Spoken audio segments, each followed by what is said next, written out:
Hi hello నమస్తే welcome back to my channel Naresh Telugu explorer. Friends అందరిలో ఉన్నారు, అందరూ బాగుండాలని కోరుకుంటూ ఫ్రెండ్స్ మనకు తెలుసు అష్టాదశ శక్తిపీఠాలు మనకు చాలా శక్తివంతమైనవి.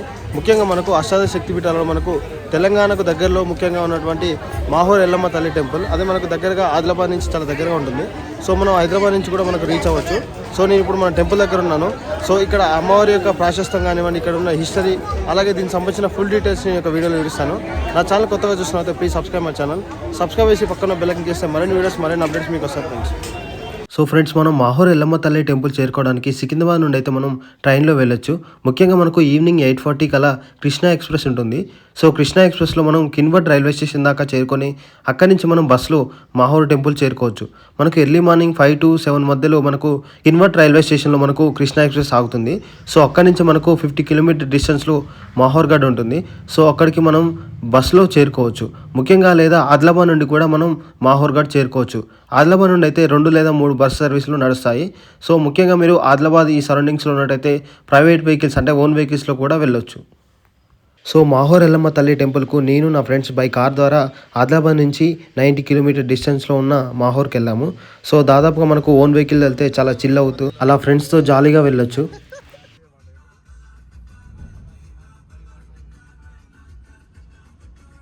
సో మహారాష్ట్రలో ఎంటర్ అయిన తర్వాత దాదాపుగా మనకి ఇక్కడ కంది చేన్లు, అలాగే ముఖ్యంగా పత్తి చేన్లు, అంటే ముఖ్యంగా వాటర్ సోర్సెస్ అనేవి చాలా తక్కువ ఉన్నాయి. సో మనకు ఈ యొక్క మహారాష్ట్రలో ఎంట్రెన్స్ దగ్గర నుంచి మనకు దాదాపుగా ఈ యొక్క చేన్లు ఎక్కువగా సాగు చేస్తున్నారు.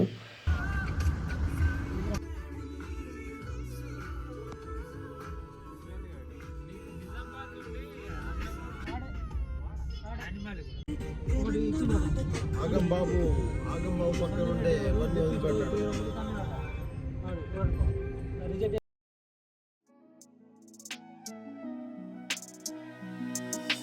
మహారాష్ట్ర లోపలికి వచ్చిన తర్వాత మనకు రెడ్ కలర్లో కనిపించినటువంటి మహారాష్ట్ర ఆర్టీసీ బస్సెస్ కనిపించాయి. సో ముఖ్యంగా మనకు Maharashtra RTC buses out side నుంచి మనకు చూస్తే అపీరెన్స్ డొక్కు బస్సు లాగా కనిపిస్తున్నాయి, కానీ మనకు ఇన్సైడ్ అవి చాలా కండిషన్గా ఉంటాయి. సో మనకు చూస్తే చాలా డొక్కు బస్సులాగా కనిపిస్తున్నాయి. మన ప్రీవియస్ డేస్లో మనకు ఎర్ర బస్సులు ఇలానే ఉండేవి. మనకి ఒక మాహూర్ 10 to 15 కిలోమీటర్ సరౌండింగ్స్లో ఎంట్రీ కాగానే మనకు ఘాట్ రోడ్స్ ఉంటాయి. సో మనకి ఇది ఎస్పెషల్లీ రెయినీ సీజన్లో చాలా అద్భుతంగా ఉంటుంది. వ్యూ గ్రీనిష్గా, అలాగే మనకు రెయినీగా అద్భుతంగా ఈ యొక్క సీజన్లో ఉంటుంది. సో ఫైనల్గా మేము ఎర్లీ మార్నింగ్ మాహూర్ చేరుకున్నాం. అనే టిఫిన్ వచ్చింది, ఎలా ఉంది? సూపర్ బా. ఏమా ఇడ్లీ లెక్కలేవు? అవి ఇడ్లీ కాదు, ఉతప్ప అది. సో ఫస్ట్ మేము రీచ్ అయ్యాక టిఫిన్ సెంటర్లోకి వెళ్ళాం. టిఫిన్ సెంటర్లో మనకు ఈ టిఫిన్ అనేది చాలా డిఫరెంట్గా ఉంది. సో మేము అందరం తినలేదు. సో మ్యాక్సిమం మనకు ఈ ఏరియాస్లో టిఫిన్ అనేది చాలా డిఫరెంట్గా ఉంటుంది. సో మన తెలుగు స్టేట్స్ నుంచి వచ్చేవారికి మేజర్గా మనకు నచ్చే టిఫిన్ ఏంటంటే ఈ యొక్క పోహా అనేది చాలా బాగుంటుంది. చాలా టిఫిన్స్ ట్రై చేసి మ్యాక్సిమం అన్ని బిస్కెట్ ఉన్నాయి. లాస్ట్ ఫైనల్గా పోహా అందరూ సాటిస్ఫై. ఎట్లుందిరా? సూపర్. అందుబాబు పోహా 20 రూపాయలకు 20 రూపీసా? క్వాంటిటీ తక్కువనే కానీ టేస్ట్ అయితే పర్లేదు.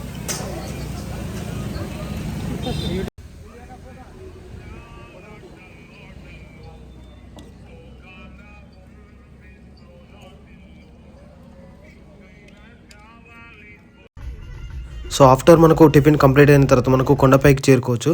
సో కొండపైకి వెళ్ళడానికి మనకు ప్రైవేట్ వెహికల్స్ అంటే ఆటోస్ కూడా ఉంటాయి, మనకు మహారాష్ట్ర ఆర్టీసీ బస్సెస్ కూడా ఉంటాయి. సో మనం ఓన్ వెహికల్ వెళ్తే డైరెక్ట్ మనకు వెహికల్లో వెళ్ళవచ్చు. సో ఈ యొక్క సరౌండింగ్స్ని చాలామంది అమ్మవారిని దర్శించుకోవడానికి చాలామంది భక్తులు వస్తున్నారు. సో ఈ యొక్క ఘాట్ రోడ్లో మనకు 3 to 4 కిలోమీటర్ డిస్టెన్స్ ఉంటుంది. సో కొండపైకి వెళ్ళగానే మనకు షాప్ వాళ్ళందరూ వెంటపడి మరీ అడుగుతున్నారు. సో మా షాప్లో ఇక్కడ ఉండండి, మా షాప్లో తీసుకోండి అని చెప్పేసి. సో ముఖ్యంగా మీరు లాస్ట్ వరకు వెళ్ళి వెహికల్ పార్క్ చేసి మీకు నచ్చిన షాప్లో షాపింగ్ చేయండి.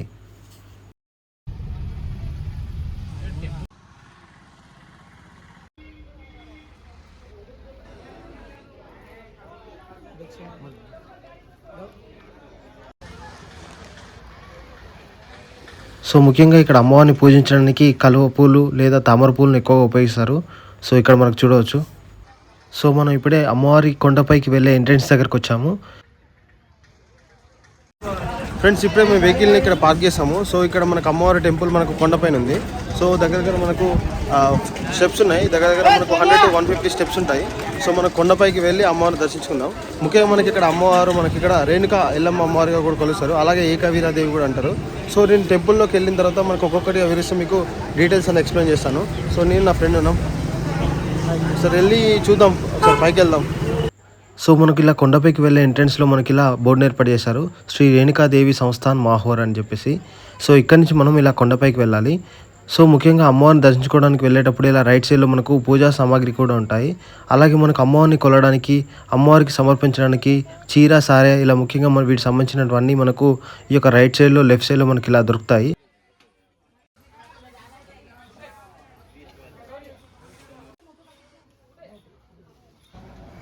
అలా దర్శనానికి కొండ ఎక్కేటప్పుడు ముఖ్యంగా మనకు ఏటవాలుగా ఉన్నటువంటి కొండ అంచులు, చుట్టూ లోయలు, అలాగే చుట్టూ ఉన్నటువంటి పచ్చటి అడవి మనకు ప్రత్యేకమైన చల్లని గాలి, అలాగే ఆహ్లాదకరమైన వాతావరణం మనకు కలిగించేలా చేస్తాయి.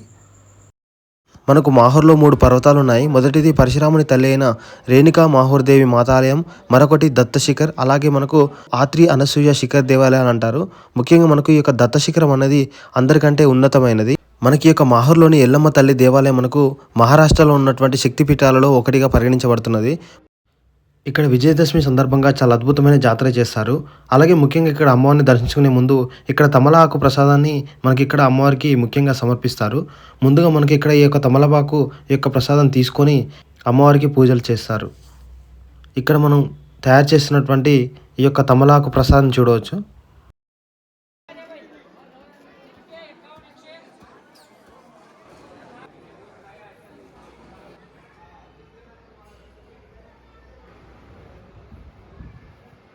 ఇలా అమ్మవారి దర్శనానికి క్యూ లైన్లలో వెళ్ళి మనకు అమ్మవారిని దర్శించుకోవచ్చు. ముఖ్యంగా మనకు టెంపుల్ ఇన్సైడ్ లోపల మొబైల్ అలో లేదు. సో మొబైల్ మీరు తీసుకెళ్ళొచ్చు, కానీ వీడియోకి ఇట్లాంటివి తీయనికి లేదు. సో అమ్మవారిని మనం ఇక్కడ దర్శించవచ్చు. సో అలాగే మనకు ఇక్కడ పూజలకు సంబంధించినవన్నీ మనకు అమ్మవారి ముందు భాగంలో ఇలా హాల్లో నిర్వహిస్తారు. సో అమ్మవారి యొక్క ప్రత్యక్ష రూపాన్ని చూడండి. సో మనం రేణుకా అమ్మవారిని దర్శించుకున్న తర్వాత మనకు కొంచెం కొండ కిందిగా పరశురాముని యొక్క గుడి ఉంటుంది. సో స్వామివారిని దర్శించుకోవచ్చు. దానికంటే ముందుగా ఇక్కడ కొండపైన దేవతామూర్తులకు హారతి కార్యక్రమం ఇస్తున్నారు, ఒకసారి చూడండి.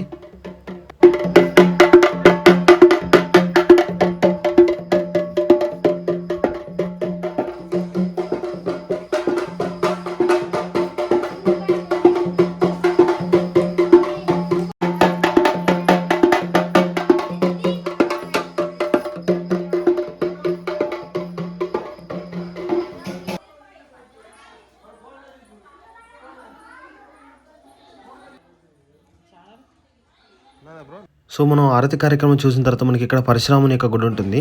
సో ఇక్కడ మనం పరశురాముని యొక్క గుడిలో స్వామివారిని దర్శించుకోవచ్చు. సో అలాగే మనకి ఇక్కడ స్వామివారిని దర్శించుకున్న తర్వాత మనకు దానికి ఎదురుగా ఇలా ప్రత్యేకమైన ఇనుప గుండుతో ఉన్నటువంటి ఈ యొక్క ప్రదేశం ఉంటుంది. సో ఇక్కడ ముఖ్యంగా మనకు ఎలాంటి కోరికలు ఉన్నా మనకు ఈ యొక్క కాయిన్ అనేది మనకు ఆ గుండు కింది భాగంలో పెట్టి చేతిని పెట్టి కోరిక కోరుకున్నట్టయితే ఆ యొక్క కోరిక నెరవేరితే మనకు ఆ యొక్క గుండు అనేది తిరుగుతుందంట. సో మ్యాక్సిమం చాలామంది ట్రై చేశారు, కానీ ఎవరికి అలా తిరగలేదు. సో అలా తిరిగితే ఆ యొక్క కోరిక నెరవేరుతుందని ఇక్కడ భక్తుల యొక్క నమ్మకం. సో మనం ఈ యొక్క కొండ నుంచి వ్యూ చూసినప్పుడు చాలా అద్భుతంగా ఉంటుంది. సో మనకు అలా కనిపించే శిఖరం మనకు సతీ అనసూయ శిఖర్ అంటారు. సో ఇక్కడ మనకు సతీ అనసూయ దేవి 3 త్రిమూర్తులను మనకు చిన్న పిల్లలుగా చేస్తుందని ఇక్కడ భక్తుల యొక్క నమ్మకం. మనకి ఇక్కడ అమ్మవారిని దర్శించుకున్న తర్వాత రైట్ సైడ్లో మనకి ఇక్కడ చీరలు ఉంటాయి అమ్మవారికి సంబంధించినటువంటివి. సో మనకి ఇలా ఆ యొక్క చీరను బట్టి అమౌంట్ను ఇక్కడ ఫిక్స్ చేశారు. సో మీరు కావాలనుకుంటే అమ్మవారి చీరల్ని ఇక్కడ తీసుకోవచ్చు.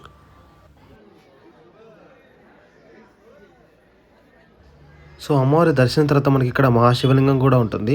సో ఇక్కడ మహాశివుని కూడా మీరు దర్శించుకోవచ్చు.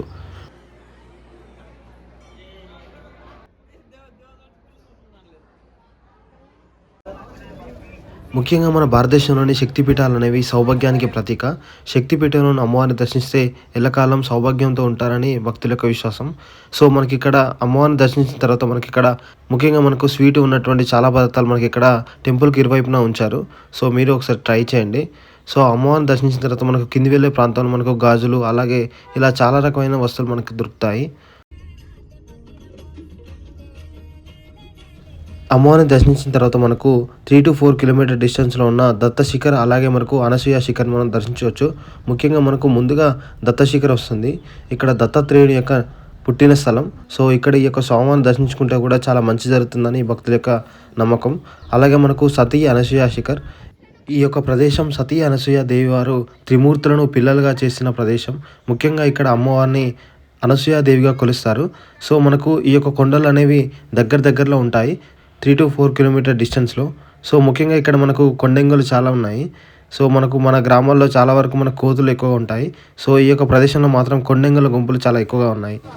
ఫ్రెండ్స్, మనకు రేణుకా అమ్మవారిని దర్శించిన తర్వాత మనకు అనసూయ మాత ఉంటుంది. సో మనకు దగ్గర 4 కిలోమీటర్ సరౌండింగ్స్లో మనకు అమ్మవారు ఉంటారు.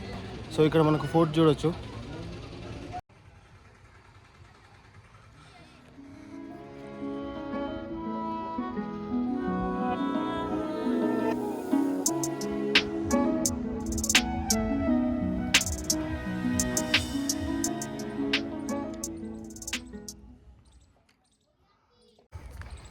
దమ్మొస్తుంది. చిట్టి తేజ, ప్రభాకర్ అన్న, మీ పేరు బ్రో? రోహిత్ బ్రో, మన బ్రో. ఎలా ఉంది వెదర్? ఈ కుళ్ళు చోకుడు ఎలా ఫస్ట్ వీడు? ఏ అన్నయ్య ఫస్ట్? అన్నయ్య మంచోడ్రా.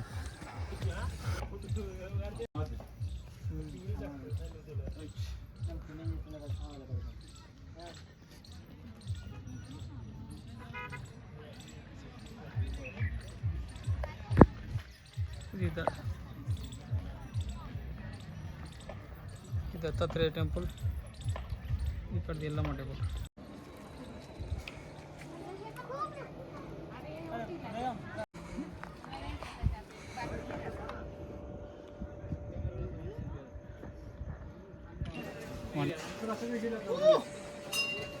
కొండపైన చల్లని గాలిలో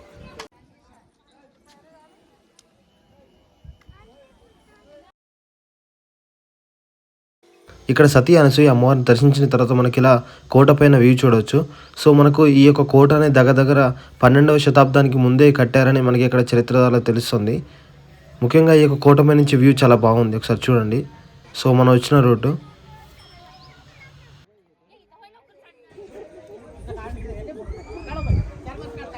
సో ఇక్కడ నుంచి మనకు చూస్తే వ్యూ చాలా అద్భుతంగా అనిపిస్తుంది. ఒకసారి చూడొచ్చు మీరు బ్యాక్ సైడ్.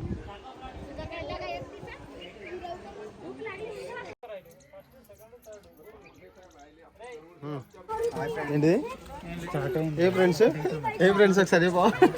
హాయ్ ఫ్రెండ్స్, మన ఇక పెద్ద ఫ్రెండ్, చిన్న ఫ్రెండ్, ఇంకో ఫ్రెండ్.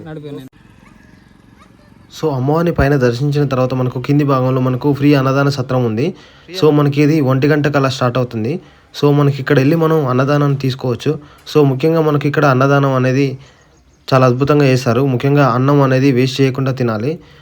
సో మీరు ఎంతైతే తింటారో అంత మాత్రమే వేసుకొని అన్నాన్ని వేస్ట్ చేయకుండా తినండి. మనకి ఒక అన్నదాన సత్రంలో మనకు అన్నం, అలాగే 2 చపాతీలు, అలాగే ఒక కర్రీ, ఒక సాంబార్, అలాగే ఒక స్వీట్ పదార్థం పెడతారు. సో మనకు చాలా బాగుంది ఇక్కడ ఫుడ్. మీరు వచ్చినప్పుడు చాలా వరకు ఫుడ్ను లిమిట్గా మీకు కావాల్సినంత తినండి. ఫ్రెండ్స్, మీకు ఈ వీడియో నచ్చిందని ఆశిస్తూ మరిన్ని వీడియోస్ కోసం నా ఛానల్ సబ్స్క్రైబ్ చేయండి. Thank you for watching. మీకు ఎలాంటి డౌట్స్ ఉన్నా నా కామెంట్ బాక్స్లో కామెంట్ చేయండి.